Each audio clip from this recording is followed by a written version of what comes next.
인간 본성의 네 가지 상태, 무죄 상태, 그리고 죄의 상태, 은혜의 상태, 그리고 마지막 상태로 이렇게 나뉘어지는데요. 영원한 상태. 거기에서 지금 우리가 죄의 본성의 상태에 지금 들어와서 죄의 본성의 상태가 세 가지로 나뉘어져 있는데요. 부패한 본성의 상태, 그 다음에 그런 부패한 본성의 상태에 대한 비참의 상태, 그리고 그 비참한 부패한 상태 속에서의 불능의 상태, 이렇게 세 가지로 나눠져 있는데 지금 저희들은 부패한 본성의 상태에 대해서 지금 다루고 있는 중입니다. 그래서 인간은 그 지정의의 그 인격으로 구성되어 있기 때문에 지금 이 토마스 보스턴은 지적인 부패에 대해서 먼저 알려주고 있어요. 그래서 우리의 생각이 근본적으로 부패되어 있다. 그래서 우리의 생각이 참 바보 같은 생각, 그리고 하나님이 기뻐하지 않는 생각, 그런 식으로 이제 발전되는 것을 우리는 그 이성의 부패, 그 이해의 부패에 대해서 잘 다뤘어요.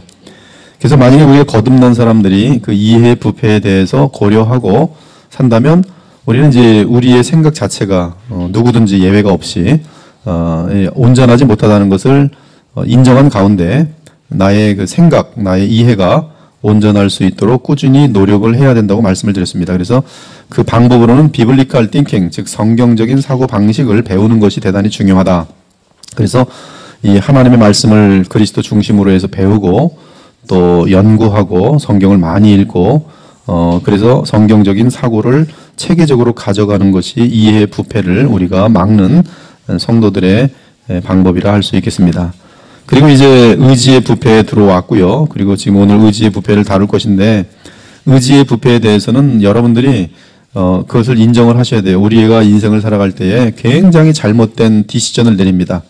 그 결정은 전부 다 그 의지의 부패로 인한 잘못된 결정이에요. 그런데 잘못된 결정 때문에 우리 인생은 너무나 피곤하고 또 비참하고 어렵습니다.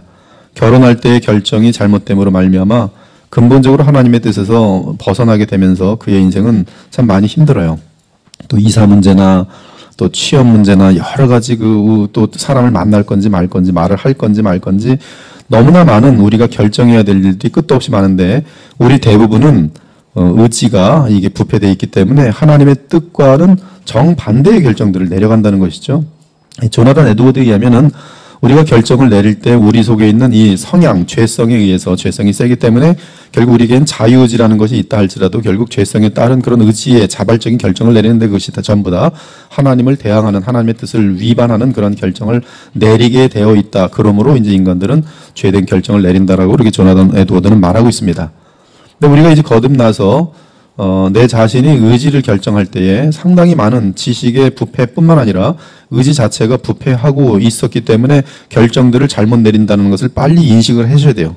그렇다면 우리에게는 의지를 결정할 때 가장 중요한 요소가 뭐냐면 하나님의 뜻이 무엇인가를 찾는 그런 훈련들을 해야 됩니다. 그래서 저 같은 경우도 이제 그 신학을 결정할 때 하나님의 뜻을 찾았어요. 하나님의 뜻이 무엇인가. 거기가 제일 중요하지요.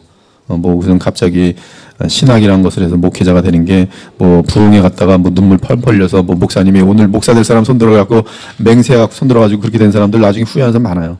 제가 많은 사람들이 선교사 헌신시켜갖고 된 사람들 중에 중간에 마음이 바뀌어가지고 선교사가 안 됐습니다. 그러면 하는 일이 가다가 안 되면은 어떻게 연결되냐면 내가 옛날에 그 집회 때 선교사 헌신을 맹세했는데 그 맹세를 어겼기 때문에 내 인생이 이 모양이 되는구나 하면서 굉장히 복잡한 그러한 상태가 되는 것을 발견할 수 있어요. 제가 청년부를 담당했었는데 그 청년부에서 상당히 많은 사람들이 선교사로 헌신했습니다. 선교사 오셔서 집회를 하고 나서 딱 헌신하는데 한 10명 정도 했는데 그중에 한 사람 음대에 나오는 어떤 여인 또 다른 형제 여러 사람들이 못 갔어요. 선교사로 헌신했지만 맹세했지만 못 갔단 말이에요. 근데 결혼이 실패하고 막 이러면 이제 그 원인을 글로 돌리는 거야. 내가 옛날에 그때 집회 때 선교사로 헌신했는데 그때 그 말을 안 듣고 지금 딴 길로 갔더니 이렇게 인생이 말이야 결혼도 실패하고 사업도 실패하고 이런 식으로 설명이 되는데 그것은 대단히 비성경적인 그러한 그 생각들이고 또 판단들이고 오해라는 것이죠. 그러니까 어떤 그 결정들을 내린 것들에 대해서 또 잘못된 결정을 내릴 뿐만 아니라 또한 내린 결정들에 대해서 헷갈리는 그런 상태들이 되게 많은 것이죠. 그래서 우리는 지금부터는 내가 내리는 결정이 어떻게 하면 하나님의 뜻과 일치되는 결정을 내릴 건가에 대해서 거듭난 사람들은 그걸 찾아낼 수 있습니다. 그리고 그것을 찾아낼 수 없으면은 상담하는 것이 지혜예요. 믿음이 깊은 분들에게 정말 믿을 수 있는 그러한 영적 지도자들에게 상담을 하는 것은 그들이 보는 세상과 내가 지금 보고 있는 견해랑 차이가 크기 때문에 그건 지혜입니다. 나에게 악한 것을 알려주지 않고 하나님의 뜻을 그 상황을 정확히 안 다음에 설명해 줄 때 그것이 하나님의 뜻을 나를 향한 하나님의 뜻이 무엇인지를 쉽게 찾을 수가 있어요. 그래서 우리는 지금 그 의지의 부패를 인정할 경우 하나님의 뜻이 무엇인지를 찾는 것이 우리에겐 제일 중요한 과제가 되도록 돼 있어요. 그래서 우리의 숙제는 사실은 끊임없는 기도도 왜 합니까? 기도도 내 뜻대로 이루어지도록 기도하는 것이 아니라 내가 하나님의 뜻을 알지 못하고 나는 하나님의 뜻을 따르고 싶은데 그러므로 내게 지혜와 총명을 주셔서 주의 뜻이 무엇인지 알게 하소서. 이것이 기도의 가장 중요한 내용입니다. 그래서 내 마음속을 비우는 욕심이나 그런 어떤 내 속의 자랑이나 자기 영광을 구하는 것이나 이러한 것들을 철저하게 기도를 통해서 제거시켜 놓고 그리고 하나님과 나와의 관계 속에서 주님이 정말 나에게 무엇을 원하시는지 성령의 인도하심을 따르기 위해서 주의 뜻을 찾아내는 작업. 이것이 의지의 부패를 인정하는 자들이 집계되는 그러한 대단히 중요한 작업인 것이죠. 제가 볼 때는 그 목회자의 말을 듣지 않고 자기 생각에 자기 뜻에 따라서 결정을 하고 그 결정에 대해서 나중에 보면 먼 훗날 굉장히 그 후회하는 사람들을 많이 봐요. 물론 목회자가 뭐 돈 욕심이나 있고 뭐 무슨 뭐 세상에 형통주의나 있고 그렇다면 잘못된 견해를 주겠죠. 네가 복 받으려면 일로 가.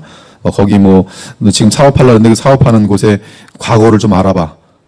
거기 만약 죽은 사람이 있으면 거기서 사업하면 안 돼. 이런 뭐 점장이 같은 그런 식의 카운슬링 해주는 목사의 말을 두고 거기서 비즈니스를 하면 잘 될 수도 있고 안 될 수도 있고 그렇겠죠. 그건 하나님의 관심 분야가 아니기 때문에.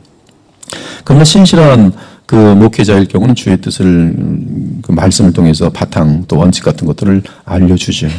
그래서 하여튼 이 어떤 그 의지의 부패에 대해서 우리가 인정할 때는 상당히 내가 무슨 결정을 할 때 신중하여진다는 것입니다.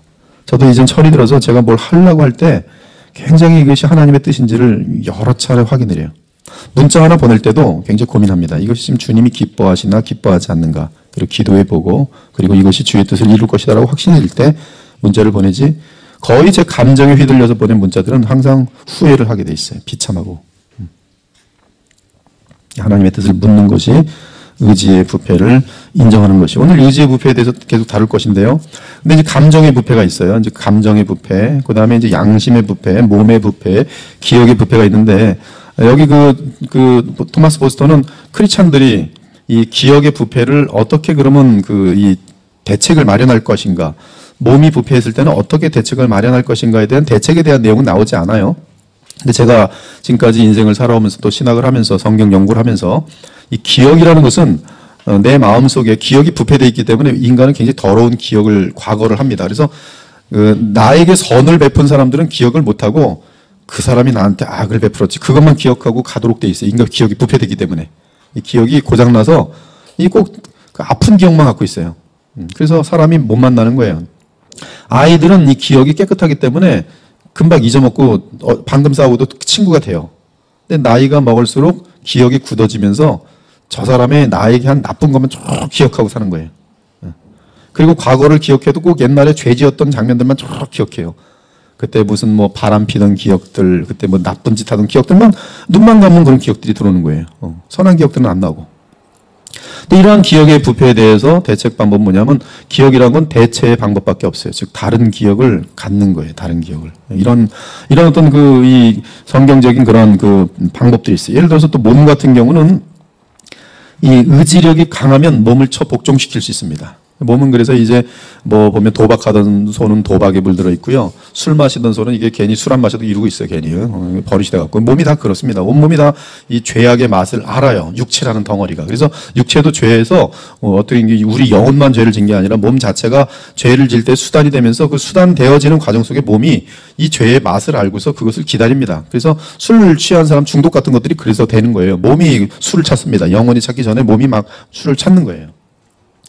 네, 이 몸에 대한 부패를 성경적으로 보면 어떻게 이겨낼 수 있냐면 나의 의지력이 강해지는 수밖에 없어요. 의지력이 강해질 때 성령의 역사로 말미암아 의지력을 강하게 하는 훈련을 해나갈 때에 나의 몸의 부패를 어느 날 이기게 되는데 그 부패는 뭐냐면 이 육체를 처복종시키는 것이 가능해집니다. 가능해져요. 그것이 가능해집니다. 양심 같은 경우는 양심은 이 뭉그러지면요. 하나님을 향하여 일단 인간들의 양심은 다 죽어 있고요. 사람들을 향해서도 이 죄를 반복해서 짓다 보면 양심이 다 문드러져 있어요. 근데 양심을 살려내는 방법은 객관적인 양심의 기준이 뭔지 아십니까? 그건 율법이에요. 그래서 하나님 말씀을 하나님의 율법을 잘 알아야 돼요. 그래서 여러분 십계명이라는 것은 얼마나 무궁하게 깊은지 몰랍니다. 그래서 십계명에 대한 그 율법의 핵심이거든요. 그래서 십계명에 대해서 더 그걸 적용. 기독교 역사에 보면은 십계명에 대한 무한한 적용들이 있어요. 근데 그 십계명을 너무나 구체적으로 알아가면 알아갈수록 내 양심이 얼마나 부패했는지를 성경을 통해서 알 수가 있어요. 그리고 이 양심이 내가 부패했다는 것을 인정하는 만큼 나는 성령께 나아가 성령의 도우심으로 성령의 씻으심으로 내 양심이 깨끗해질 수 있어요. 그래서 내 양심이 깨끗해지는 방법은 기도를 통한 즉 성령의 충만함을 간절히 추구하는 그러한 십자가의 복음의 능력을 의지하는 가운데 우리의 양심이 원상복귀가 되어집니다. 그래서 성령의 역사를 의도하게 되죠. 그런데 성령의 역사를 얼마나 간절하게 추구하느냐는 객관적인 율법으로 내 양심을 지켜볼 수 있는 자에게만 가능합니다.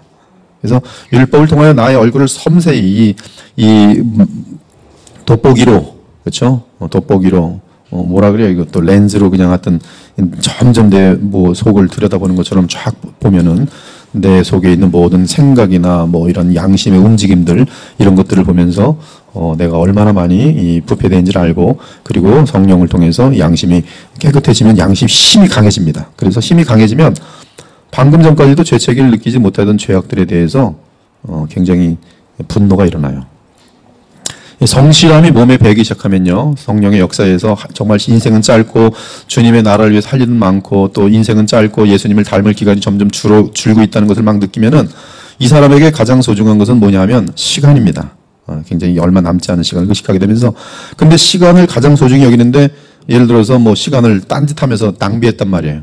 근데 옛날 같으면 이거 쉼이었다라고 이렇게 얘기하면서 평안을 누리겠지만 이게 신앙이 깊어지면 율법을 너무나 잘 알면 잠깐 게을러진 거에 대해서 주먹을 막 치게 돼요. 그리고 회개하게 돼요. 주여 내 귀한 시간을 나를 쓸데없는 시간으로 낭비해버렸습니다. 다시는 이런 일이 없도록 도와달라고 주님께 기도할 수 있어요. 이런 것들이 지금 그 양심의 변화죠. 감정 같은 것들이 부패했다는 것을 우리가 인정할 때는 감정을 그 부패에서 어떻게 벗어나게 하는가? 우린 처음에 배웠어요. 감정은 무엇에 의해서 다스림을 받아야 되냐면 지식과 의지의 다스림을 받을 때 감정은 원위치로 가도록 되어 있어요. 근데 감정의 부패는 일단은 지 멋대로 구는 것이에요. 혈기라는 것은 이 지식과 의지를 초월해서 감정이 지 멋대로 나를 휘두르는 거예요. 감정은 이 지식이 깊어지고 그리고 이제 의지에서 다스려져야 돼요. 의지에서. 그런 것들이 얼마나 무서운 결과를 내는지에 대해서 충분한 그러한 근데 그럼에도 불구하고 이제 안 되잖아요. 그렇기 때문에 우리는 의지의 강한 힘과 지식의 힘을 위해서 성령께 또 기도해야 돼요. 복음의 능력이 결국 감정 문제도 해결하도록 되어 있습니다. 그래서 우리는 온전한 이 지정의 양심 그리고 몸, 기억 이런 모든 것들이 온전해질수록 예수님을 닮아가는 것이에요. 근데 이제 토마스 보스턴은 이제 그 이의 부패에 있어서 이제 의지의 부패에 있어서 계속적으로 인간이 얼마나 무서운지를 이제 다루고 있습니다. 그래서 여러분들은 오늘 계속 이 의지의 부패, 또 감정의 부패, 양심의 부패, 몸의 부패, 가능한 기억의 부패까지 다 하고 다음 주에는 이제 이 비참의 상태 및 불능의 상태 이제 이렇게 건너가서 이제 은혜의 상태로 이제 갔으면 좋겠는데 이제 저희들도 얼마 남지 않았습니다. 제가 12월 둘째 주까지는 반드시 이 과정을 아마 마칠 거예요. 제가 또 약속을 지키는 사람이기 때문에 그래서 조금 진도가 좀 빨라지겠습니다. 그래서 오늘 여러분이 다룰 내용은 1시간 한 15분 정도에 걸쳐서 다룰 내용은 인간의 본성의 죄악, 부패 상태 속에서 의지의 부패에 대하여 다룰 생각이라서 지난번에 다뤘던 것은 중생하지 않은 의지는 하나님과 관련된 참으로 선한 것들에 대해 완벽한 무능을 드러낸다. 이러한 내용을 다뤘어요. 중생하지 않은 의지는 무능한 좋은 선한 것들을 향하여 하나님과 하려는 것들을 향하여 무능을 드러낸다. 중생하지 않은 의지는 인간의 뜻, 인간의 자유의지는 선을 싫어한다. 그래서 우리는 그 구체적인 내용들을 다 하나씩 찾아냈어요. 그리고 오늘은 인간의 의지 안에는 본성적으로 악으로 기우는 성향이 있다. 지식 부분을 다룰 때도 우리는 우리의 지각은 죄를 향하는, 악으로 향하는 경향이 있었다는 것을 다뤘습니다. 그런데 그것은 지식뿐만 아니라 바로 의지도 악으로 기우는 성향이 있어요. 그럼 모두 그럴까요? 감정도 악으로 기우는 성향이 있습니다. 그래서 여러분 이제 교재에 들어갑니다. 인간의 의지 안에는 본성적으로 악으로 기우는 경향이 있다. 인간은 본성적으로 하나님으로부터 멀어지는 쪽으로 기운다. 마치 산기슭에 물을 부으면 위로 가지 않고 아래로 흘러내려가듯, 그리고 불꽃이 아래가 아니라 위를 향하듯 인간의 의지는 조금도 의지할 여지가 없이 죄와 악으로 기운다. 여러분 이것을 인정하셔야 돼요. 그래야지 그릇된 판단을 덜합니다. 나의 의지는 하나님의 뜻을 찾으려는 집요한 노력이 없으면 무슨 결정 내려요? wrong decision, 바보 같은 결정만 내리게 돼 있어요. 왜? 죄를 좋아하기 때문에. 나는 안 그런 것 같은데 안 그렇게 뭘 안 그래요. 다 그렇게 돼 있어요. 가장 실수하는 건 이제 돈 어떻게 해야 돈 많이 버나. 근데 그런 것들은 거의 다 잘못된 결정들로 갈 때가 많아요. 어린아이들은 맨 처음에 가는 길이 악한 길이 아니던가. 그들의 성향은 분명하게 그릇된 쪽으로 귀를 기울지 않던가. 아기는 모태에서부터 멀어졌으며 나면서부터 곁길로 나아가는도다. 미련은 우리의 본성 그 자체에 얽혀 있다. 미련한 자를 곡물로 함께 절구에 넣고 공의로 찌을지라도 그의 미련은 벗겨지지 아니하느니라. 네, 정말 미련한 사람들 있어요. 여러분들은 나는 안 미련해라고 생각하는데요. 우리 모두가 미련합니다. 대단히 미련해요. foolish해요. 되게 바보스럽고요. 이 절구에 넣고 공의로 찌을지라도 미련은 벗겨지잖아요. 하나님의 말씀에 의해 거룩으로 이끌림을 받지 않는 자들, 거기 여러분들 교재에다가 크게 그림을 색깔을 칠하세요. 여러분이 한번 읽어볼까요? 거기 즉 거룩 시작.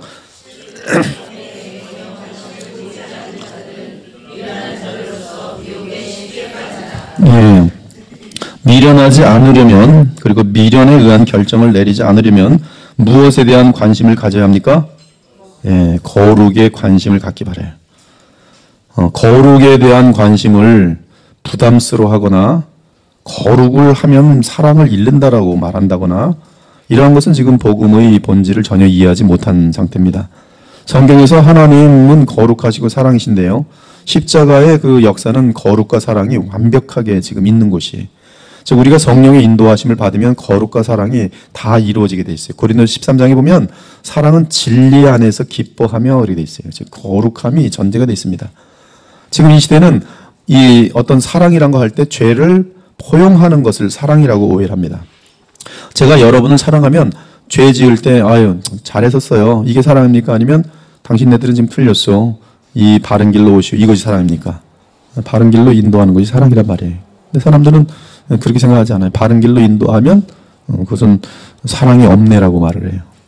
즉 사랑이라는 것은 거룩으로 인도하는 것이 사랑입니다. 맞습니까? 그러므로 거룩에 관심이 없으면 마귀의 올무에 사로잡혀 마귀의 뜻을 따릅니다. 그래서 의도적으로 거룩에 관심을 가져야 돼요. 이단 교회들 보십시오. 그들이 거룩에 대한 관심이 있는가? 거룩을 이루려고 정말 이러한 어떤 몰티피케이션, 이러한 어떤 신학적인 내용들을 배우고 있는가? 전혀 없습니다. 있을 수가 없어요. 십자가를 벗어난, 복음을 벗어난 거룩을 말할 때는 거짓 거룩이 되면서 무슨 뭐 껍질적으로 뭐 거룩하면서 사람 판단하고 바리새인들처럼 되지만 지금 성경이 말하는 거룩은 예수님의 생명이 없이는 거룩하여 질 수 없는 그 거룩인데다가 예수님의 생명으로 인한 거룩이기 때문에 그 거룩에는 반드시 아가페 사랑이 담겨 있습니다. 그러므로 저 용서할 수 없는 사랑을 바르게 인도하기 위하여 사랑의 능력으로 나타나는 것이 바로 거룩이란 말씀이죠. 그래서 우리가 미련한 가운데 벗어나려면 무엇에 대한 관심을 가져야 돼요? 거룩함에 관심을 가져야 돼요. 미련이라는 것은 죄로부터 나오는 것입니다. 죄에 대한 욕망으로부터 나오는 것이 미련이에요. 미련하고 망령된 에서는 바보 또는 천치처럼 쉽게 미혹되어 팥죽 한 그릇에 그의 영원한 장자권을 잃어버렸어요. 어떤 일이 본성에 맞을수록 그 일은 더욱 쉽다. 마찬가지로 성도들이 신령한 본성에 참여한 바가 되면 그리스도의 멍에는 그들에게 쉽다. 여러분들이 그리스도를 사랑하면 사랑할수록 원수 사랑하는 것이 쉬워집니다. 가능하여져요. 그 방법은 그리스도를 사랑하는 거예요. 그리스도와 사랑에 빠지는 것이. 거룩한 삶도 답이 뭐예요? 그리스도를 사랑하면 돼요. 그리스도께 감사하는 마음이 깊을수록 거룩한 삶을 사는 것은 쉬워집니다. 네, 그곳에서 은혜가 흘러넘치기 때문에 그래요. 그것을 은혜는 죄를 이기는 능력이거든요. 바로 은혜가 넘치기 때문에 그래요. 마찬가지로 성도들이 신령한 본성에 참여한 바가 되면 그리스도의 멍에는 그들에게 쉽다. 마찬가지로 죄는 중생하지 않은 자들에게 쉽다. 중생하지 않은 자들은 뭐가 쉬워요? 죄가 쉬워요. 그냥 하면 죄예요. 말하면 죄예요. 입만 열면 죄예요. 그게 제일 쉬운 거예요. 그리고 죄는 히도니라는 죄의 쾌락이 있어요. 이걸 꼭 기억하세요. 죄는 쾌락이 있습니다. 그래서 죄는 짜릿해요. 근데 이 말로 하는 죄도 짜릿해요. 거듭나지 않은 사람이 거룩을 배우는 것은 에디오피아 사람이 그의 피부를 바꾸는 것처럼 어렵다. 인간의 의지는 본성적으로 악을 향하기 때문에 선을 싫어한다. 인간의 마음은 죄의 길에서는 쉽게 움직이지만 거룩한 길에서는 지독하게 무겁다. 그럼 이러한 이유가 본성의 편향 및 마음의 성향으로 인해 그들의 의지가 악으로 기울며 치우치기 때문인 것을 알 수 있다. 이 인간은 굉장히 이 죄의 길에서 지독하게 빠져 있어요. 사사기를 보면 우리는 그들이 전능하신 여호와 하나님을 버리고 그들 주변 국가들의 우상들을 얼마나 자주 맹목적으로 사랑하는지 발견할 수 있어요. 하지만 주변 국가들 중에 어떤 한 나라라도 이스라엘의 하나님을 좋아하게 되면서 그들의 우상을 버린 적이 있던가? 없어요. 오직 이스라엘 백성들 하나님을 사랑하고 섬기는 택함 받은 이 사람들만 꼭 우상숭배 쪽으로 죄악을 향하지 우상숭배하는 사람들은 오질 않아요. 하나도 없어요. 전혀 없습니다. 이는 사람은 본성적으로 변하게끔 되어 있을지라도 악에서 악으로 변화할 뿐 악에서 선으로 변화하지는 않습니다. 분명히 인간의 의지는 동등한 균형 상태에 있지 않고 그릇된 쪽으로 강력하게 기울어져 있어요. 사람이 자신의 손이 아닌 다른 존재에 의해 멈춰지지 않는 한 얼마나 계속적으로 죄의 길에 머물려고 하는지를 우리는 생각해 볼 수 있어요. 우리가 선한 어떤 의지를, 선한 뜻을 나타내는 것은 인간들에겐 불가능합니다. 오직 선해 보이는 양심의 선한 뜻을 내는 것은 결국은 또 자기의 어떤 의를 위한 것이, 오직 이것은 하나님께서 붙들어 주실 때만이, 하나님이 거듭나게 하시고 그 거듭난 생명에 주의 은혜를 부어 주실 때만이 우리의 이 내면의 세계가 바뀔 수가 있어요. 이사야 57장 17절에 그의 탐심의 죄악으로 말미암아 내가 노하여 그를 쳤으며 또 내 얼굴을 가리고 노하였으나 그가 아직도 패역하여 자기 마음의 길로 걸어가도다. 하나님께서 때리시고 노함에도 불구하고 자기 길로 갑니다. 여러분, 죄를 짓는 사람이 지옥이 코앞에 보입니다. 죄를 좋아하는 사람들에게 여기 지옥이 있으니까 죄 짓지 마 하면 이 사람 죄를 지을까요? 안 지을까요? 여러분, 죄 짓는 사람은 죄를 집니다. 코앞에 지옥이 있어도 에이, 죄를 짓고 지옥 떨어지자고 죄를 져요. 그것이 죄의 힘입니다. 그것이 인간의 부패예요. 정확합니다. 사람들이 가정이 망가지는 걸 뻔히 아는데도 에이, 망가지고 나는 이 쾌락을 취할래. 그래서 망령된 짓을 하는 거예요. 미련한 거죠. 그리고 실질적으로 그때 가면 아주 엉망이 되죠. 가정이 다 파탄되고 아이들은 뭐 부모 알기를, 그 사람 알기를 막 짐승만도 못하게 아는데도 불구하고 그래도 난 그때 쾌락이 괜찮았어. 이게 인간이에요. 인간은 지옥을 벌 받는 거, 고통당하는 건 싫지만 죄를 지으면서 지옥 들어간다 할 때 죄를 택하는 것이 인간이에요. 그것이 인간의 의지의 부패의 증명입니다. 그렇지 않다면 지금 이 사회는 다 착한 사람들이 다 되어 있을 것이에요. 만약 하나님께서 제재의 손을 치우시면 의심할 여지 없이 인간이 택하는 길은 죄의 길이다. 인정하십니까? 이런 것들이 인정이 돼야 됩니다. 그래야지 나를 아는 것이고 인류를 아는 것이. 이는 그 마음이 죄를 향하는 본성을 지니고 있기 때문에 자연스럽게 그 길을 취하는 것이다. 사람은 어떠한 좋은 감명을 받아도 그 감명은 지속되지 않는다. 사람의 마음은 선한 감명을 받아들이지 않기 위해 활동하고 감명을 받으면 그것을 떨쳐버리기 위해 수고하다가 결국 원래 본성의 취향으로 돌아간다. 설교가 감명을 주는 설교들이 있어요. 그래서 어떤 샘플 같은 거 얘기를 잘 해주면 감명을 받는데 그것이 근본적으로 답이 안 된단 말씀이. 어떤 사람은 어떤 뼈아픈 역경 또는 살을 애는 죄책감 때문에 다소 죄악의 길에서 돌아서지만 그의 의지가 새롭게 된 것이 아니기 때문에 그가 지닌 속성은 여전히 경건과 어긋납니다. 그렇게 매를 맞아도 같은 죄로 돌아가요. 따라서 다시 죄악으로 향한다. 그래서 그 개가 토하였던 것을 다시 먹고 돼지가 그 더러운 곳에 뉘었던 것처럼 다시 또 가서 뉘는 거예요. 왜? 본성이 더러운 데서 뒹구는 게 너무 좋으니까. 돌을 공중에 던지면 잠깐 그곳에 머무는 듯 하지만 무게 때문에 다시 내려오듯이 중생하지 않은 사람은 잠깐 진흙탕에서 나왔다가도 다시 그리로 돌아간다. 이는 잠깐 자신을 씻었을지라도 그들의 돼지와 같은 본성은 변하지 않은 것이다. 젖은 장작에 불을 붙이는 것은 어렵다. 또한 젖은 장작에 불이 붙어있게 하는 것도 없다. 그러나 이러한 일보다 더 어려운 것은 중생하지 않은 의지가 선함을 이루어 보유하는 것이다. 이런 내용들이 바로 복음을 아는 하나님의 사람들이 다 발견해서 적어놓은 거예요. 성경대로. 그래서 성 어거스틴 같은 경우 정확하게 완전한 인간의 부패, 전적 부패. 거기에 어거스틴을 대항해서 펠라기우스라는 사람, 아니다, 인간은 날 때부터 선하다. 그러한 거짓 이론 가지고 나오지만 교회 역사는 이러한 펠라기우스를 이단으로 정죄하고 인간은 날 때부터 전적으로 타락되어 있다는 어거스틴의 손을 들어주는 거예요. 그리고 그러한 가르침을 지금까지 배운 그 라인이 바로 이 존 켈빈이랄지 마틴 루터랄지 그리고 지금 우리가 있는 이런 개혁주의 라인인 것이. 그래서 개혁주의 가장 중요한 것 중에 하나는 인간의 전적 부패, 토털 디프래비티가 들어있어요. 인간은 하나님을 택할 수가 없어요. 인간은 하나님을 싫어해요. 인간은 본능적으로 하나님과 원수예요. 근데 이 원수된 인간이 어떻게 하나님께 돌아가는가? 하나님께서 그 원수된 그 사람을 찾아와서 강권적으로 그 마음을 바꿔내신 것이. 하나님의 은혜의 강권적인 은혜입니다. 회심하지 않은 상태에서 죄를 섬기는 것은 익숙하다. 안타까운 일은 이제 거듭난 사람이 되었음에도 여전히 옛사람의 몇몇 행실들이 남아있다. 어떤 때는 그 옛사람의 몇몇 행실들이 너무나 강해서 평생 그 죄성을 제거하는 데 걸릴 수도 있어요. 따라서 종종 선을 행해야 할 그때에 의심과 걱정 가운데 죄악에 빠지곤 한다. 그러므로 거듭난 사람들은 부지런히 그들의 마음을 주시하고 지켜야 할 필요가 있다. 여러분이 그래서 계속 깨어 있어야 돼요.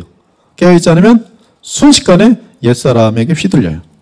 베드로 같은 경우도 믿음이 그렇게 좋았어요. 여러분, 베드로가 정말 사도행전 2장 같은 데 보면 성령으로, 그렇죠? 성령으로 그 충만하게 임재를 받고 그리고 설교를 한단 말이에요. 근데 그 베드로가 정말 예수님을 3번이나 부인했던 그 베드로가 성령 충만함을 입고 새로운 사도직을 감당하는 그 베드로가 다시 또 조금 지나면 안디옥에서 보면은 이 외식의 죄를 범해요. 예루살렘에서 내려왔다는 유명한 사람들이 딱 내려오니까 이방인들하고 밥을 안 먹은 것처럼. 그렇게 성령 충만했던 베드로마저도 또 그렇게 외식을 할 수 있건만 우리는 얼마나 깨어 있어야겠습니까? 만일 거듭난 사람도 이러하다면 도대체 마른 나무, 거듭나지 않은 사람의 그 부패한 의지의 성향은 얼마나 강력하겠는가. 이제 인간의 의지 안에는 하나님을 대항하는 반감이 있다. 하나님의 뜻과 하나님 그분 당신을 대항하는 노골적인 반감이 있다. 육신의 생각은 하나님과 원수가 되는 이는 하나님의 법에 굴복하지 아니할 뿐 아니라 할 수도 없음이라. 한때 의지는 사람의 영혼 안에서 하나님을 섬기며 하나님의 뜻을 전달하고 하나님의 뜻을 이루는 역할을 했지만 지금 부패한 인간의 의지는 항상 변함없이 하나님을 대항합니다. 어리석은 자는 그의 마음에 이르기를 하나님이 없다 하는도다. 교만한 사람은 자기 위에 아무도 없기를 바랍니다. 그러면서 하나님도 없기를 바래요.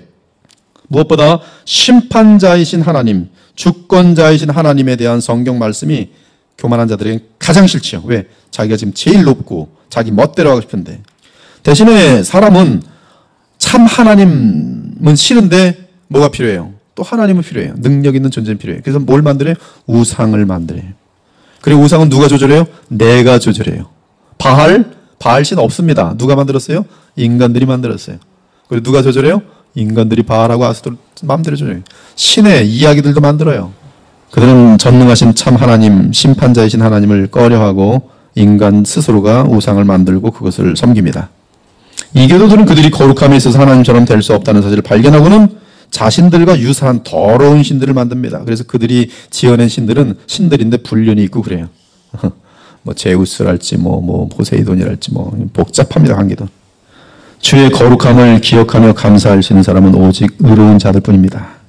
악을 행하는 자마다 빛을 미워하여 빛으로 오지 아니하나니 빛과 어둠이 어찌 사귐이 있으랴. 중생하지 못한 모든 인간들은 정욕에 깊게 물들어 있기 때문에 하나님의 공의를 제거하고자 하는 바람이 있다. 사람들은 모든 것을 아시는 하나님보다는 눈먼 우상을 더 좋아한다. 마치 도둑이 그의 악한 행위를 증거하는 재판관을 사랑하지 않는 것처럼 그들은 더 이상 모든 것을 아시며 모든 곳에 계신 하나님을 사랑하지 않는다. 그래서 죄를 계속 집요하게 지으려고 하는 청년들이, 그렇죠? 부모들이 너 뭐 했어? 그러면 화를 내요, 안 내요? 해요. 감추면서 막 화를 냅니다. 엄마 아빠는 왜 나의 인생을 왜 계속 죄 지려고. 아주 싫어해요. 아무리 사랑으로 얘기해도요. 네. 만일 투표로 결정할 수만 있다면 인간들은 누구를 쫓아내요? 이 우주에서 하나님을 쫓아낼 거예요. 네. 투표합시다. 만장일치네요. 하나님 우리에서 떠나서서. 여러 성경에도 보면 예수께서 정말 이 광인들을 고치고 막 이랬을 때 보면 그들은 뭐래요? 예수님 떠나서서. 우리에게 어울리지 않은 거예요. 예수님 거룩한 거 싫어요. 민주주의가 지금 인권 하면서 신권은 인정하지 않아요. 하나님의 권세, 하나님의 권리 이거 인정하지 않아요. 창조주 권리 인정하지 않아요. 자기네들은 하나님이 지으신 이 지구 땅에서 하나님이 주신 건강을 가지고 하나님이 주신 가정 속에 살면서 인권 하면서 죄악들을 합리화시키면서 하나님을 다 내쫓고 있어요. 그들에게 투표하라 그러면 정말로 하나님 나가십시오. 그럴 거예요. 민주주의 그래서 부패한 사람들이 결정하는 것이기 때문에 오를 수가 없어요. 본성적인 인간은 온 힘을 다해 또 다른 바벨탑을 쌓아 하나님의 능력을 꼼짝 못하게 둘러싸려고 할 것이다. 또한 하나님과 원수된 인간들의 의지는 누구와 원수냐면 하나님의 아들과 마땅히 원수가 됩니다. 그래서 그들은 예수님에 대하여 관심도 없고 친근감을 느끼지도 않습니다. 혹시 예수님을 또 믿는다고 하면 예수님의 죽음과 고난을 남용해요. 예수님이 나를 위해 죽으셨대. 죽었는데 나의 죄를 다 사하여 주셨대. 근데 그 사하여 준 걸 어떻게 하면 사해 주냐면 믿으면 된대. 난 그래서 예수님 믿어. 죄사함 받았네. 그렇지. 그리고 끝이에요. 그 다음에 내 마음대로 막 살아요. 이것은 이제 싸구려 복음이고 이것은 이제 가짜 믿음으로 판명됩니다. 저도 복음을 그리 알고 있었어요. 예수님 믿었으니까 즉 지적으로 믿어지니까 근데 쟤는 마음껏 저도 이젠 끝난 거겠지. 근데 그렇지 않아요.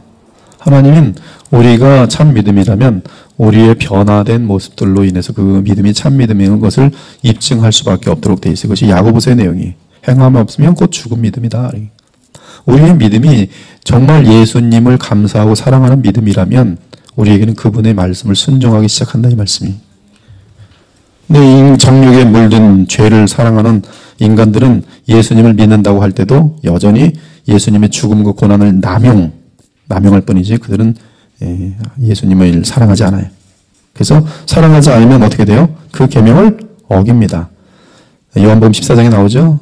나를 사랑하면 곧 나의 계명을 지킬지니라. 나의 계명을 지키지 않는 것은 곧 나를 사랑함이 아니에요. 요한 1서의 내용이 또한. 그들은 세상에서 그들이 원하는 대로 살아가면서 마치 예수님에게 보험된 것처럼 됐기 때문에 나는 죽을 때에도 지옥에 떨어지지 않을 것이라고 믿어요. 그러면서 60억 횡령하고 온갖 살인죄, 미움죄 다 행하고 거짓말 수근수근거리고 근데 나는 예수님이 믿어졌으니까 지옥에 떨어지지 않을 것이라고 생각해요. 착각입니다. 그러한 그리스도는 왜곡된 그리스도일 뿐이다. 그들의 영혼은 아버지의 영광의 광채시오 그 본체의 형상이신 그리스도를 혐오한다. 따라서 그리스도께서 오시자 사람들은 만장일치로 그를 반대하기로 뜻을 모은 후 그를 어떻게 했어요? 십자가에 못 박아 죽였잖아요. 그리고 세상의 법을 상징하는 세상의 공의를 상징하는 빌라도가 뭐라 그랬어요? 동의했어요. 처음에는 나는 관심 없겠다. 이 사람은 의인이다 얘기했지만 이게 정치적으로 밀리니까 니들이 와서 처리해. 십자가에 죽여. 또한 우리에게 성경을 남겨주셨는데 그리고 성경을 이 귀한 그 어떤 그 보석을 찾듯이 부지런히 연구하라고 권했지만 우리는 성경을 죽도록 싫어해요. 만화책을 보라 그러면 밤을 새면서 3일 만에 다 끝냅니다. 우리가 얼마나 그 성경 구절로 반전농담을 삼고 또 얼마나 성경을 싫어하는지요. 여러분 어떠세요? 여러분 혹시 드라마는 다 외우고 있는데 혹시 이 중에는 없을 줄 믿는데 우리 그리스도의 보혈교회나 모교 성경 공부 어느 정도면 뭐 그런 사람 없을 텐데 또 모르죠. 또 이미 한 번 보면 아주 작사를 내면서 뭐든지 그냥 단번에 다 그러면 안 돼요.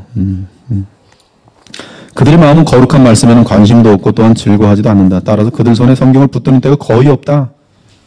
그들이 허망한 생각에 잘 맞는 것들은 신나고 재미나고 더러운 것들이다. 그렇죠. 더러운 것들은 왜 이렇게 재밌어요? 시간 가는 줄 모르고. 잘 나가는 것들이 망하면 왜 이렇게 고소한 거예요? 너무 신들이 나죠. 시간 가는 줄 모르고. 하지만 거룩한 말씀을 추천하면 그들의 영혼은 둔화해지더니 활동을 멈춘다. 그리고 뭐부터요? 하품부터 하고 눈 감아버려요. 그들은 더러운 노래방, 또 시, 얼마나 신나고 즐거워하는지. 하지만 성경은 절대로 재미가 없다. 옷은 하루 종일 몇 가지로 갈아입지만 매일마다 옷이 갈리는데 성경은 페이지가 넘어가질 않아요. 우리 의지가 싫어하는 거지. 심지어 소위 그리스도인들마저도 이 법에 성경을 가볍게 여긴다. 그래서 교회를 다녀도 마당만 밟을 뿐이다. 하나님의 은혜의 복음이 이처럼 헛되게 받아들여지는 것에 대해서 얼마나 우리는 눈물을 흘리며 통탄해야 하겠는가. 우리는 밤에 올빼미처럼 밝은 태양을 피하여 날아간다. 우리는 굴 속에 있던 들짐승들처럼 굴 속에 누워있다가 태양이 떠오르면 그 빛 때문에 눈이 먼다.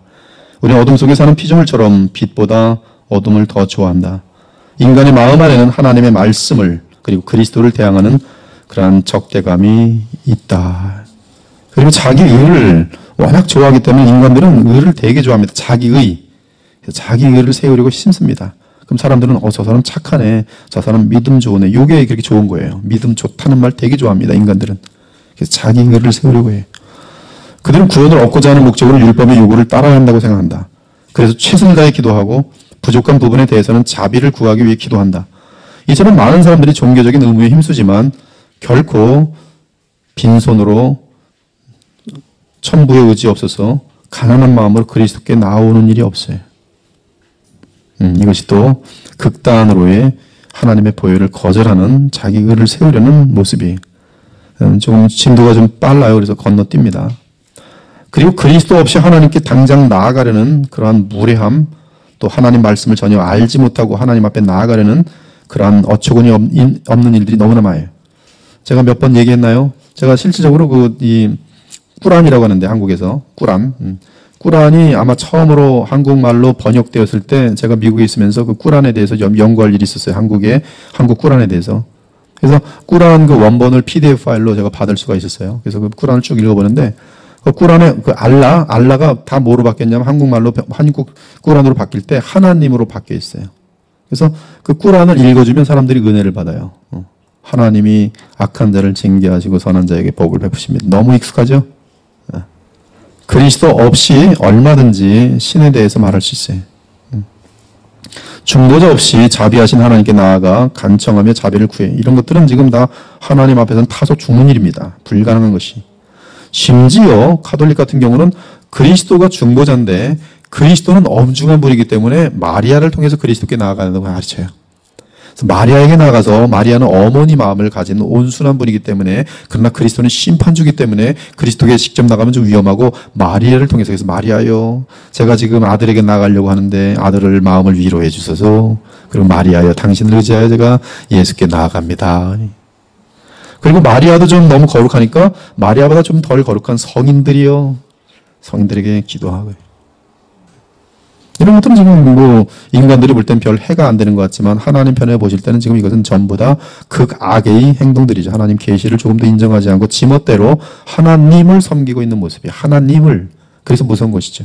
하나님의 용어를 사용하면서 하나님이 원치 않는 방법들을 사용하여. 구약에서 보면 하나님을 부르는데 우상이라는 신을 만들어서 하나님이라고 부를 때가 하나님이 가장 진노하세요. 그렇죠? 금송아지를 만들어 놓고 이것이 너희를 인도한 여호와 하나님이라. 이것이 바로 하나님의 가장 큰 분노를 일으키죠.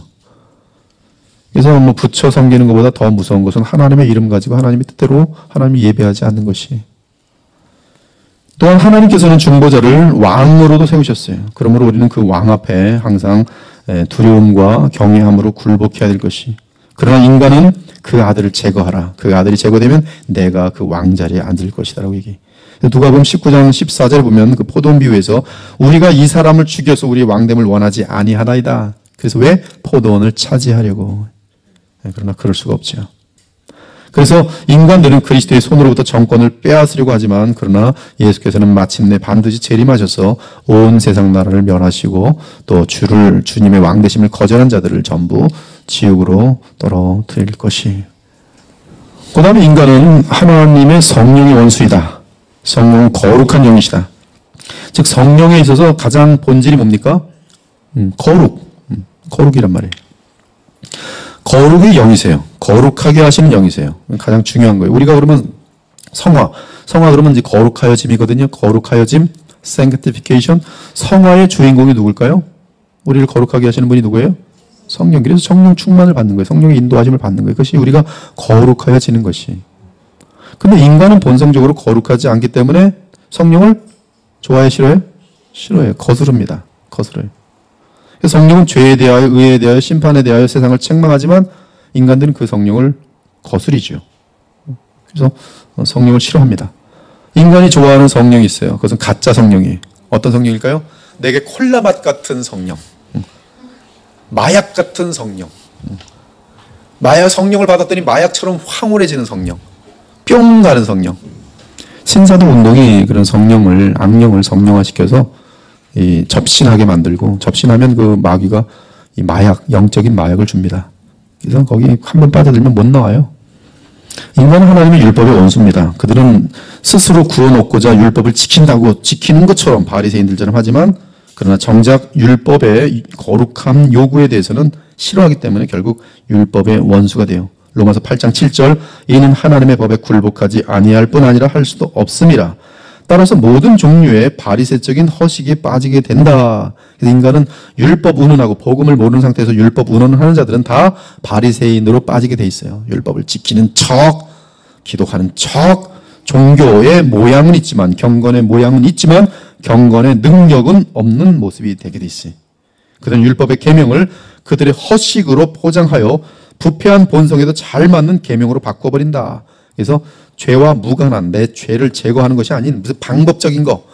인간의 의지 안에는 주 하나님을 대항하는 강팍함이 있어요. 주 하나님을 대항하는 강팍함, 완고함. 어찌나 완고한지요. 여러분 그 베드로후서 2장 10절을 한번 볼게요. 베드로후서 2장 10절. 그 죄가 깊어지면은 사람이 어떤 모양이 있냐면요. 베드로후서 2장 10절 같이 한번 읽어볼까요? 시작.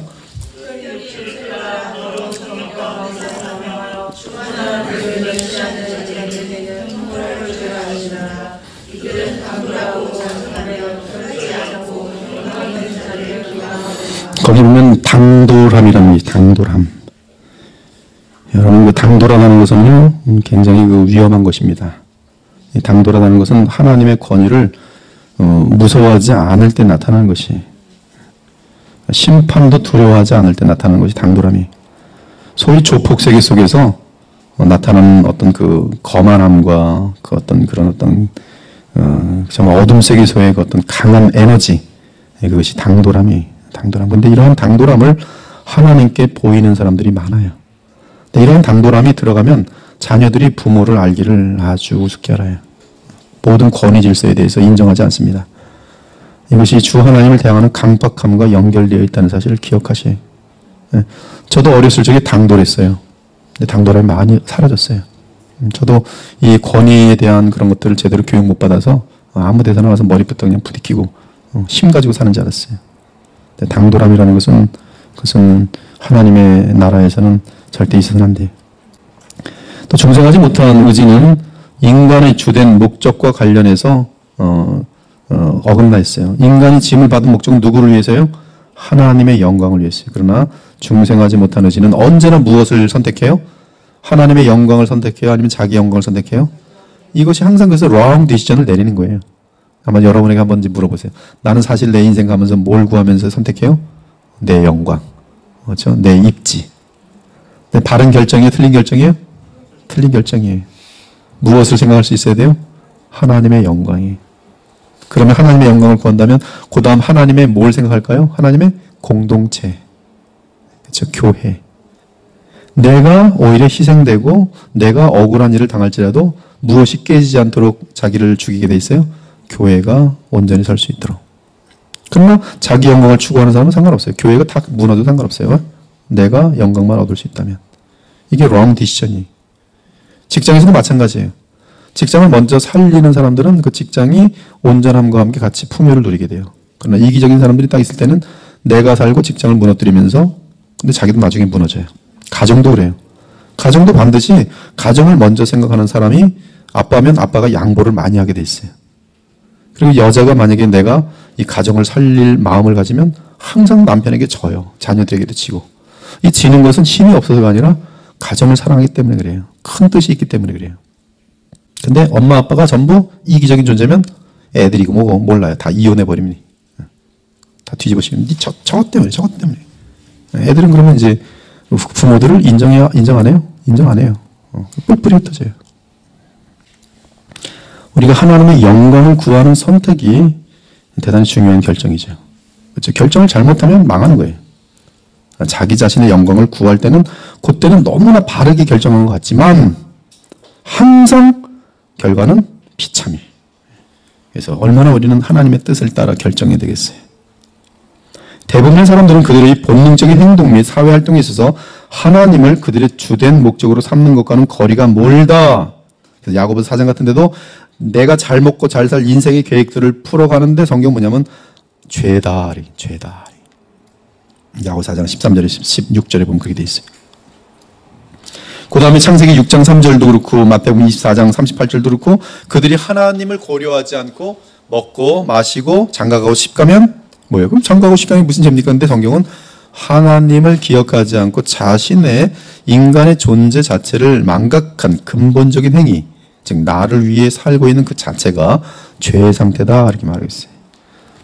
본성적인 인간의 종교 활동에 있어서도 여러분의 신앙 활동에 있어서도 최고의 목표는 하나님께 영광을 돌리는 것이어야 되는데 심지어 신앙 행위도 자기 영광을 추구하더라는 것이죠. 이게 얼마나 무섭습니까?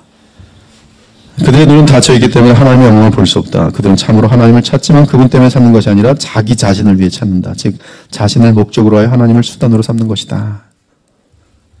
이것이 의지의 부패예요. 자, 이제 세 번째로 감정의 부패. 감정의 부패. 인간은 이 지식과 의지의 다스림을 받지 않아요. 감정이. 그래서 병이 들어 있습니다. 병이 들어 있어요. 쾌락 사랑하기를 하나님 사랑하는 것보다 더하며 감정의 부패는 사람을 괴물로 만듭니다. 괴물. 그래서 미워해야 하는 것을 사랑하고 사랑해야 하는 것을 미워하지요. 감정은 지금 좋아하고 싫어하고 이런 감정들이잖아요. 죄를 사랑하고 거룩을 싫어하지요. 감정. 심지어 사탄을 사랑하고 하나님을 싫어해요.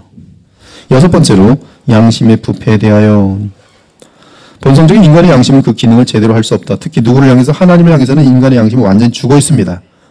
그리고 양심은 죄가 지어질 때마다 계속 부패하고 더럽혀집니다. 더럽고 믿지 않은 자들에게는 아무것도 깨끗한 것이 없고 오직 그들의 마음과 양심이 더러운 것이라. 양심은 빛인데요. 양심이 더러워지면 빛이 보이지 않기 때문에 죄를 분별하지 못합니다. 물론 영적인 것들에 대해서 분별할 수 없어요. 양심은 본성적으로 이 부분에 있어서 깊은 잠에 들어있기 때문에 영적인 것들과는 전혀 관계가 없습니다. 그러므로 양심은 영적인 것들에 죽어 있어요. 하나님에 대하여 죽어 있습니다. 그것이 세상 사람들이. 그들 하나님을 감사하지도 아니하며 영화롭게 하지 않으며 예배 드리는 것을 즐거워하지 않으며 그들은 하나님을 자신을 지으신 주인임에도 불구하고 그들은 조금도 기억함이 없어요. 그래서 양심이 철저하게 죽은 상태예요. 이 양심은 본성적인 빛인데요. 선과 악 그리고 죄와 의무를 구별하는 그런 기능으로 주신 것인데 부패한 양심은 결함이 많아요. 그래서 선과 악 구별이 다 틀려요.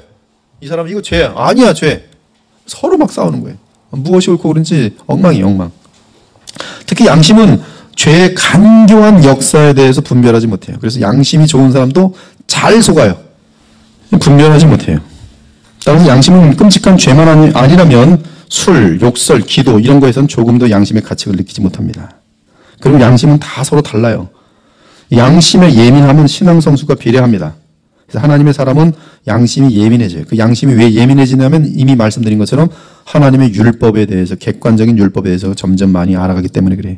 그래서 율법에 의해서 내 양심이 수정되면서 내 양심이 굉장히 많이 부패되어 있구나 하면서 주님께 얼마만큼 내 양심을 고쳐주기를 구하도록 돼 있어요. 기도하게 돼 있어요. 그래서 이 하나님 말씀을 아는 만큼 양심은 예민하게 돼 있어요. 어떤 사람은 이 복음을 알지 못하고 양심만 예민한 사람들인데 그 사람들은 이게 이제 어떤 그 병적인 그런 양심이 되면서 그것은 상당히 또 큰 문제가 되죠. 그 양심은 잘못 교육을 받을 경우 무릇 너희를 죽이는 자가 생각하기를 이것이 하나님을 섬기는 일이라 하리라. 그래서 하나님의 말씀이 아닌 것에 의해서 여러분의 양심이 만들어지면 안 돼요. 근데 하나님 말씀이 아닌 것에 의해서 허다한 사람들의 양심이 조정됩니다. 그것은 세뇌에 의해서 양심이 만들어져요. 기억의 부패에 대해 아까 이미 말씀드린 것처럼 죄악된 것들은 깊게 흔적을 지우질 못하고 네가 그때 그랬지 안 잊어먹어요 평생.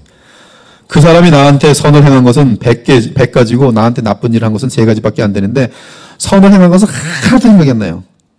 그리고 3가지 나쁜 것 한 것만 마음속에서 새겨가지고 그때 그랬지 나한테 3가지 나쁜 짓 했지.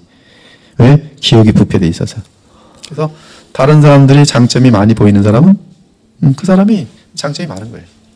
근데 눈에 들보가 있는 사람은 전부 다 자기가 워낙 나쁜 사람이니까 전부 나쁜 거예요. 그 머릿속에 기억은 찌꺼기들로만 가득 찬 것이죠. 몸의 부패에 대해서 아까 말한 것처럼 몸은 영혼의 죄에 동참하면서 그 쾌락을 누립니다. 그래서 몸은 그 쾌락을 몸 자체가 추구하게 돼 있어요. 그래서 이 몸과 영혼이 같이 빠져들어갑니다. 그래서 아까 말한 것처럼 몸에서 죄를 뽑아내려면 여러분 그 고린도서 6장 같은 데 보면은 죄 중에 하나가 몸에 새겨지기 때문에 더 큰 죄다라고 말하는 게 있어요. 그래서 뭐냐? 음행이에요. 음행. 음행은 몸에 짓는 죄다 이렇게 돼 있어요. 몸에. 그 뭐냐면 몸이 그 맛을 알고 잊지를 못한다는 뜻이 새겨져 있어요. 언제까지? 죽는 그날까지. 절대 잊지 않습니다. 음행은 잊혀지지가 않아요. 그리고 그 음행은 그 쾌락의 맛이 거기에 기억나기 때문에 성령으로 충만하지 않으면 그것이 곧바로 기억이 나서 과거로 쫙 가서 그때 그 음행 사건을 막 즐기는 거예요. 몸의 부패예요. 몸의 부패. 혀도 이렇게 이상한 말이 나오면 그게 쾌락이 붙어서 팍 하는 거예요. 이상한 뿐만 아니라 욕도 그래요. 욕하는 사람의 혀는 욕을 그렇게 잘해요. 쌍욕하는 욕도요. 이게 이 어렸을 적에 이제 청소년 때 이제 쌍욕을 배운 아이들은 이게 주님의 도우심으로 고쳐지지 않으면 70살, 80살까지도 욕해요. 근데 혀가 그 맛을 알면요. 이게 헤어나지 못하는 거예요. 굉장히 시원하거든. 팍 욕을 하면서. 또 하여튼 굉장히 발음이 세잖아요, 욕들은. 여러분, 미국 욕도 발음이 셉니다. 그럼 발음 센 얘기를 팍팍 하면서 아주 그냥 이 마귀에 주는 그 어떤 쾌락에 휙 젖어드는 거예요. 그래서 계속 욕이 나오는 거예요. 하나님께서 그를 연단시키시고 거룩한 말들을 하게 될 때 그 혀가 선한 말을 하게 돼 있어요. 몸의 부패라는 게 무섭죠? 듣고 보니까. 네. 그래서 술 먹는 사람들 그 술을 못 끊는 거예요. 몸이 그 맛을 아니까. 아담 안에서 모든 인류는 전적으로 부패하였습니다. 지금까지 말한 것처럼 모든 것들이 다 부패되어 있어요. 하나도 예외가 없어요. 적용을 간단하게 오늘 마치는데요. 적용. 우리는 모두 영적인 면에서 볼 때 죽어서 태어난다. 그러므로 중생은 반드시 필요하다. 그러므로 치료도 모든 부분에서 이루어져야 된다. 우리의 지식 부분, 지각 부분도, 또 감정 부분도, 또 의지 부분도. 이 근본적으로 모든 것들이 변화되려면 수정 가지고는 안 되고 새롭게 지음을 받아야 되죠. 그것이 바로 중생이. 그래서 성경은 중생한 자들을 그리스도 안에 새로운 피조물이라. 그리스도 안에 새로운 피조물이라. 새로운 피조물이 되었기 때문에 새롭게 지각을 갖게 되고, 과거에는 창조론이 믿어지지 않았는데, 하나님이 나를 지으셨다는 것이 믿어지지 않았는데, 지금은 그것이 새롭게 성경의 권위 때문에 믿어지기 시작해요. 과거에는 나의 육체가 더러운 곳에 익숙했는데 서서히 육의 몸이 거기서 빠져나와서 거룩한 지체로 쓰임받기 시작해요. 로마서 6장처럼. 과거에는 세상 철학으로 가득 찼는데 지금은 성경적인 지식으로 내 마음이 지식이 지각이 체계화되고, 그리고 과거에는 내 중심적인 의지의 결정들을 내려갔지만 이제는 내가 아니라 하나님이 무엇을 내게 원하시는가를 찾기 시작하면서 주의 뜻대로 결정들을 해나가기 시작하는데, 그렇게 결정한 인생을 보니까 하나님이 어떻게 보장하시고 지켜주시는지를 자기의 실제 삶 속에서 보더라 이거예요. 그리고 과거에는 분명히 감정 조절이 안 돼서 너무나 많은 사람들에게 실수했고, 부모에게 실수했고, 심지어 아내에게도 실수했고, 남편에게도 실수하면서 정말 이 감정 때문에 정말 망신 중에 망신, 인간 같지도 않은 취급을 받았었는데, 언제부턴가 감정이란 것이 제어를 받고 조정을 받으면서 예수님을 닮아가는 모습이 나타나기 시작해요. 중생의 역사 플러스 성령의 역사예요. 그러므로 우리는 지금 이러한 자리에 가 있지 않는 우리 인간에 대해서 애통해야 돼요. 우리에게는 그리스도 외에는 선한 것이 아무것도 없음을 철저하게 인정해야 됩니다. 내게는 오직 악 외에는, 죄악 외에는 아무것도 없음을 인정하고, 오직 주님만이 나의 유일한 자비요, 주님만이 나를 인도하실 때, 나의 왕이 되시고 나의 구세주로 나를 붙들어 주실 때만이 내가 그나마 주님께 쓸모 있는 존재가 된다는 것을 인정하는 것이. 당신의 상태가 전적으로 부패한데 선을 행할 가능성이 있는가? 없어요. 없습니다. 당신은 자신을 도울 수 있는가? 없어요. 우리 모두에게는 누구만이 필요합니까? 예수 그리스도만이 필요한 것이. 그러므로 당신의 본성적인 죄를 늘 기억해야 돼요. 특별히 우리에게는 모든 것이 죄악이지만 그럼에도 불구하고 또한 각자에게는 발전된 죄악들이 있어요. 그래서 그것이 사람마다 틀립니다. 거기에 대해서는 상당히 예민하셔야 돼요. 어떤 사람은 성적으로 너무나 연약해요. 성적으로 연약한 부분은 이 성경 전체에서 볼 때 굉장히 강합니다. 대단히 많아요. 그리고 이 계시록 17장, 18장을 보면 음녀의 세계가 올 것을 알려주고 있는데 그 음녀는 영적인 음녀를 의미하지만 그 영적인 음녀가 이 실제적인 음녀의 세계랑 분리가 되지 않아요. 그리고 언제든지 부패한 세계는, 이단의 세계는 항상 이 더러운 음행이 들어와 있습니다. 그리고 세상은 앞으로 점점 이러한 것들에 대해서 그 더러움을 가지고 깨끗한 것으로 포장하고 어떤 우리들을 속이려 할 것이에요. 근데 그런 부분에 연약한 사람들이 있고 어떤 사람들은 또 무슨 많은 다른 것들이 있어요. 거짓말. 그죠? 거짓말. 그럼 우리는 자신의 죄성의 문제를 알고 일단 그 부분에서 성령의 도우심으로 해결하는 승리를 얻으셔야 됩니다. 거기서 승리하면 여러분의 다른 부분들은 이제 하나님의 그 구원의 능력, 복음의 능력이 어떻게 적용되는지를 알기 때문에요. 그때는 좀 더 섬세한 부분들까지 계속적으로 적용이 가능해요. 그래서 하나님 말씀을 점점 깊게 알아갈 뿐만 아니라 기도도 깊어지게 돼 있고, 그리고 자기 문제가 이제 넉넉히 해결되면 그 다음부터 나오는 기도가 뭘까요? 진실한 도구 기도들이 나와요. 자기 문제가 급한 사람은 남들 위해서 기도가 안 나옵니다. 자기 문제, 자기 죄 문제가 급한데 죄 문제가 해결되지 않은 사람이 남을 위하여 기도한다면 그것은 자기의 욕망을 위한 기도밖에 없어요. 정녕 다른 사람을 향한 거룩의 기도, 이것이 진짜 아름다운 기도거든요. 하나님이 원하시는 기도거든요. 거룩이 우리 모두의 숙제거든요. 근데 다른 사람의 거룩까지 위해서 기도할 수 있는 그 진정한 도구 기도가 나올 때는 내게는 거룩의 문제가 해결이 되어 있는 안정된 상태일 때만이 가능해요. 사람들의 분노는 종종 죄가 그들의 심장 속에서 조용히 잠들어 있을 때 다른 사람들의 실책을 보면서 가장 세게 나타난다. 이게 토마스 보스턴이 인간의 심령을 알고 인간의 심리를 알고 적어놓은 글인데 엄청나게 멋있습니다. 이거 하나만 읽고 오늘 마치도록 할게요. 다시 읽겠습니다. 사람들이 언제 분노하냐면 자기도 동일한 죄가 있는데 자기 죄는 노출이 안 됐고 대신 저 놈이 죄가 노출됐어요. 그랬더니 아주 신이 나서 막 화를 내는 거예요. 5명이 앉아있는데요. 뭐 이것은 뭐 좀 지저분한 얘기지만 여러분이 양해를 하세요. 5명이 앉았는데 한 사람이 방구를 꼈어요. 냄새가 아주 독한데 지금 자기가 꼈는데 지금 들통날까봐 막 고음이라고 있는데 앞에 있는 놈이 뿡 웃기는 거예요. 그랬더니 애들이 화를 내면서 막 때리는 거예요. 그랬더니 이 사람이 신나서 같이 때렸어요.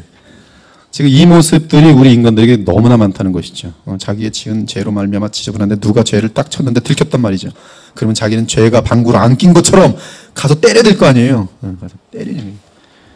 인간의 모습이에요. 참 굉장히 깊게 지금 토마스 보스턴이 지적했습니다.